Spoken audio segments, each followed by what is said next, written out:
مرحبا واهلا وسهلا فيك، ان شاء الله تكونوا بخير. رح نعمل عقودة. طبعا جاي عيد الميلاد ورح نسوي العقودة لراس سنة. عندي هذا الجوز، بك هيك عريض هو، رح اسويه. هلا طلعتوها من الفريزر. عادة بنقعها بالمي السخنة، ننقعها بالمي السخنة شي 5 دقائق، بس هلا طلعتوها من الفريزر لاند شوي. رح اعملها. السنة الماضية نزلت العقودة، عم بيقولوا لي معي اعتذر، طلع غلط شوي بالكاميرا وما انتبهنا. هلا راح اعيدها من اول وجديد، خطوة بخطوة. انا هلا عم بسويها هلا بالليل، راح ثاني يوم الصبح اقوم اسويها، اشكها واعمل الحريرة. هلا راح اسوي هذا نصبك ونعلقها على المنشر.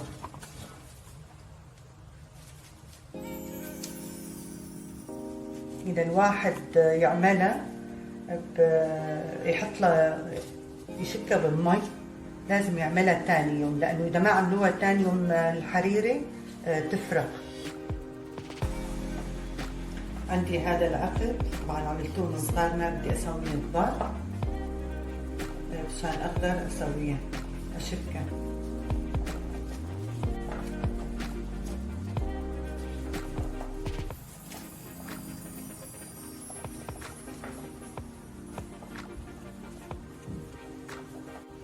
هلا هذا تعلقه هون على المنشر عشان ما يتكسر. هدول رح انشرهم ولبكره الصبح اقوم اسوي الحريره عشان ما يتكسروا. عندي هذا الربع بك، رح نفوتها من هون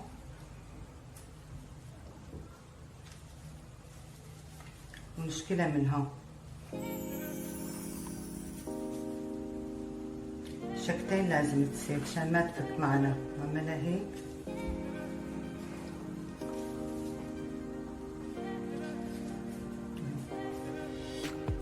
شغلها هين. هي خلصتوا تاني واحد ربع، رح نكفي البقية. عملت هذا نص وعملت هذا ربع، رح نحطهم مع بعض ونكفي البقية مع بعض. يلا نعملها سوا. هاي اليوم خلصته من لضمان الجوزة. طبعا الجوزة عندنا إبر هدول خصوصية، عندنا هدول الإبر خصوصية، هدول خصوصي للجوزنة. هدول بس ألضم الجوزة، أغسلن وأنشفن وأحطن محلن. وهدول الخيطان خيطان خرج، هن خيطان قواي،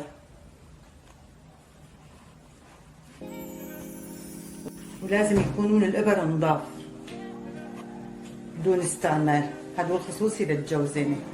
ونلتقي بكرة مشان نعمل الحريرة ونسوي الجوزة. شكلت الجوزة امبارح وهاليوم راح اشكها بالحريرة. طبعا هلا الحريرة هلا راح نقول القياسات وايش بنحط له. عندي هذا السميد، هذا السميد الفرخة. عندي هذا السميد الفرخة، أنا من هذا استعمل، وهذا هو نعامته. هذا هيك أنا عم بحط له. العالم تقول مو ينحط له سميد، ينحط له سميد. أنا جربتوها تطلع فطوطة وما أحلاها، كتير كويسة. جربوها واعطوني رأيكم فيها. عندي السميد حطيته 225 جرام من هذا الفرخة. وعندي طحين حطيته 640 جرام طحين. طبعا بعد ما حطيته السميد كلتوه، طبعا وزنتوه، حطيته فوق منه الطحين، طلع 640 جرام طحين. هلا راح نحطهم مع بعض. طبعا السميد من تحت هو، شوفوا شلون من تحت هو، حطيتوه كله بالوزن، كله بالوزن هذا. هلا راح نخلطهم على الناشف وراح احط التوابل. هلا عندي هذا زنجبيل مطحون، هلا راح احط معلقة اكل. هذا زنجبيل معلقة اكل. وعندي هاي قرفة مطحونة، نحط معلقة اكل كمان من هالمعلقة.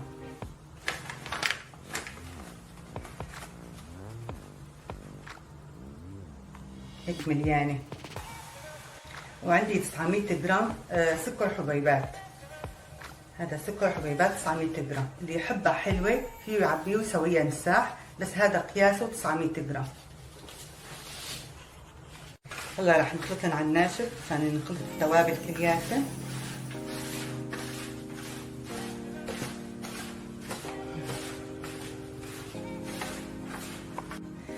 حطينا القياسات كلياتن، بقى المي تنحط 4 كيلات بنفس الكيلة اللي عم نستعملها للسكر وللطحين لكل شيء.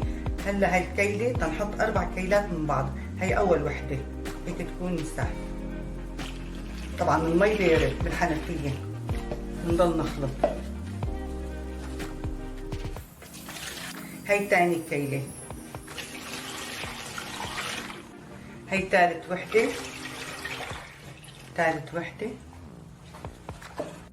هي 4 كيلات.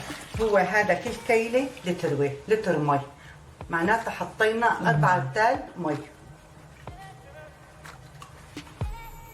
وعندي هذا الدبس، دبس العنب، رح اضيفه وحركه كله مع بعض. هي كاسة بس ما وزنتوها، ايش عندكم كاسة حطوها، هذا ما له قياس. بدكن كاسة كبيرة كاسة صغيرة اللي هي. أنا حطيتوه بهالمصفية، رح أصفيه عشان يبقى فيه هالعقد. شوفوا هالعقد هدول عشان ما رح يبقى فيها. رح نصفيه كلياته مدوبة. هلا صفيتوها طلع هدول العقد، رح نكبن هدول. لازم يكون صافي مثل اللبن. هلا رح نحطها على النار. هلا حطيتوها على النار، رح احركها ضل استمر في تحريكها لبين ما تسمك وتصير واشكها كمان. وانا استعملته دبس العنب، هذا هو دبس العنب نحن عنا مديات. حطيته كاسة منه، حيلا كاسة فيكن تستعملوا، هذا مو اساس، هو كاسة عادية حطيته. وهلا عم بنحركه، نستمر بالتحريك حتى يسمك. ما رح نشيل ايدنا مشان ما تلتزق بالارضيه ويركض بالارضيه الطنجره. نضل بالتحريك ونحط الارض حفتان عشان ما تعلى. طبعا صار له 20 دقيقه بلشت تسمك، ونضل بالتحريك بين ما يروح طعمة الطحين ونحطها نسوي لها اختبار في الصحن. اذا طلعت من الصحن رح نشكها، بس هلا بعد بكير. هلا صار لها 40 دقيقة ما شاء الله سمكت. ان شاء الله عقبال كل سنة بالفرح يا رب على الجميع. هي عملتوها على العيد وراس السنة. وهي الطريقة طريقة امي، الله يخليها براسنا يا رب ويطول عمرها. عطتني الطريقة، وهالطريقة ناجحة 100%. بتضل مثل الحرير لتاني سنة وثالث سنة، ما رح تقسى ولا تشقق ولا يصيبها شيء. هي صار لها 45 دقيقة. شوفوا ما أحلاها تجنن. طبعا حطيتوها هلا بالصحن. شوفوا شلون عملها تجربة. هلا هيك إذا شوفوا شلون طلعت من الصحن، رح نغليها شي 3-4 دقائق. شوفوا شلون هي صارت، بس بنخليها تغلي 3-4 دقائق وبعدين نشيل نسكبها. هلا خليتوها تصير شي 3 دقائق 4 دقائق. هلا صارت، عملتوا لها تجريب كلها صارت. هلا رح اسكبها.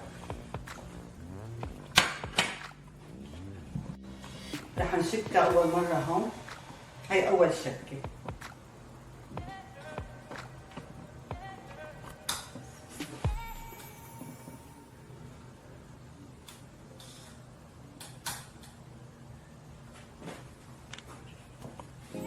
خليها شوي تنقط. رح نحطها هون اول شي.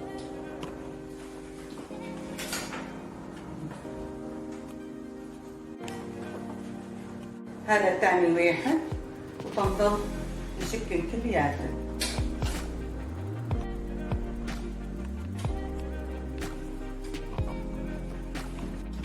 نحاول نعملها كثير خفيف عشان لا تجمد الحريرة.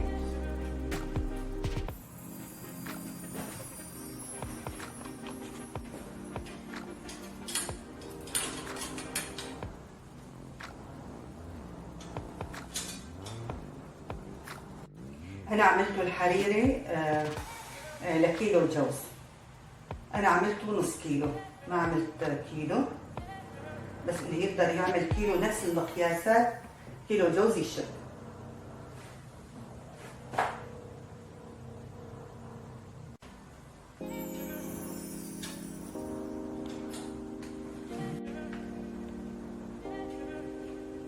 انا حطيت هون نايلون عشان اشيله واكبه. الحريري الا تنقط.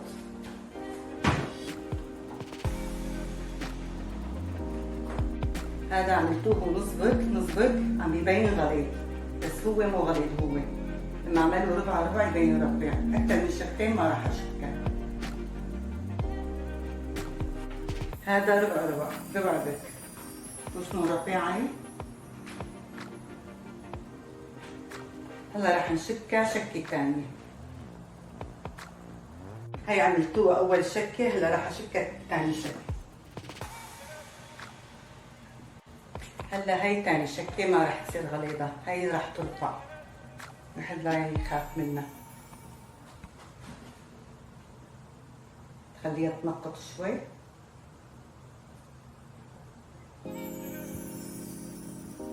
هلا راح نشيلها. هلا راح اعلقها هون شوي عشان ما تنهز معنا على المنشر.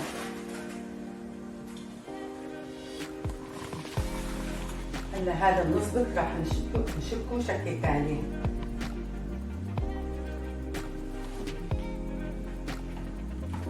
هذا بده ايد خفيفه الحريري عشان لا تبرد.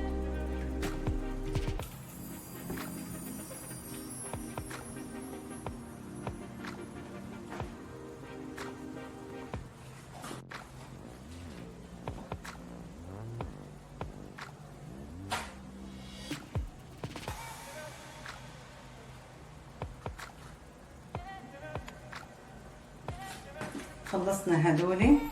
هلا رح نستنى عليه ينشفوا. هي تاني شكل انتهينا منه. نستنى عليه شي 3-4 ايام ينشفوا. هلا بسكب البلاستيك. طبعا البلاستيك بده 2، اللي واحد بده يقدر يجيب مساعد عشان لا يشمل.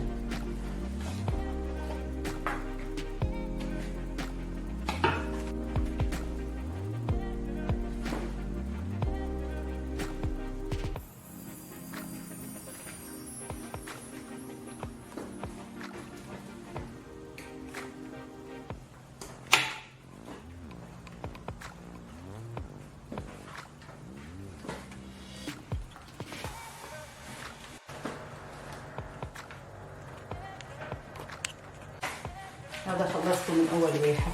طبعا البستيخ بده حركه خفيفه وبده شخصين ليكونوا نسوان، بس انا ما في احد يساعدني بالنسبه للبستيخ، شوي صعبه.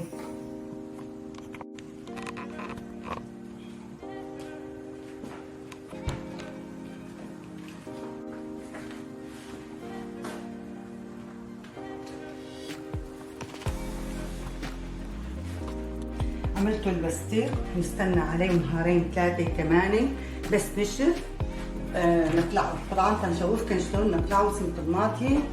اعتذر من الكاميرا يعني ما مشي الحال، بس السنه خطوه بخطوه عم بشوفكن. هدول من يوم الجمعه الصبح عملته العقوده وهلا نشفت كتير كويس. هلا رح نقطعها ونبلش نحط لها الطحين. هدول هلا رح ابلش اقطعها. طبعا هذا مقص الاكل فيني استعمله.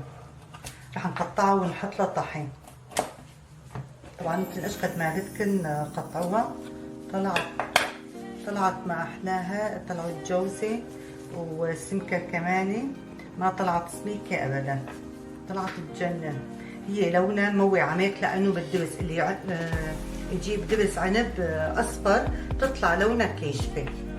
اذا ما بده واحد لا يحط لها دبس، بالسكر كمان يمشي حالها. هي عملتوها من نسبق طبعا الشلف العريض، طلعت كلها جوزة، بس طلعت غليظة. هي مو غليظة، هي كلها جوزية، وهي رفيعة ربع بك ربع بك، طلعت هيك. صار عندي هذا البستير طبعا نشف، كان يبين سميك بس هلا صار رقيق كتير لما نشف. وانا حطيته على نايلون وورق الزبدة تبع الفرن. في بلادنا كنا نحطه على قماش، وبس نحطه على قماش كنا نبلل هون مي حتى ينقلع. هذا دقيقة بلا بليل ولا شيء، هذا رأسا ينقلع.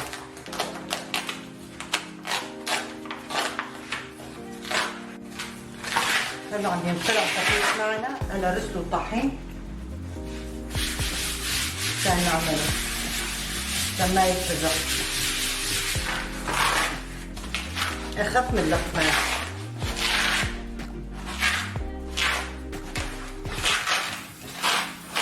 شوفوا طلع النايلون نظيف. هذا رح نشيله ورح نطبق هذول.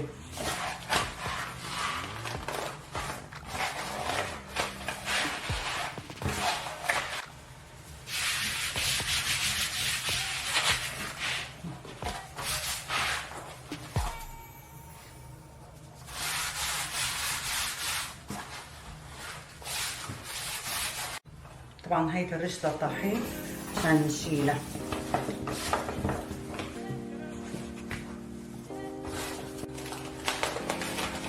هاد كمان بورق الزبدة وعم يطلع ما أحلاه. طبعا أنا مو كتير شاطرة أنا بالبستير، بس ما عجبه الشي طلعت الورقة مغسولة.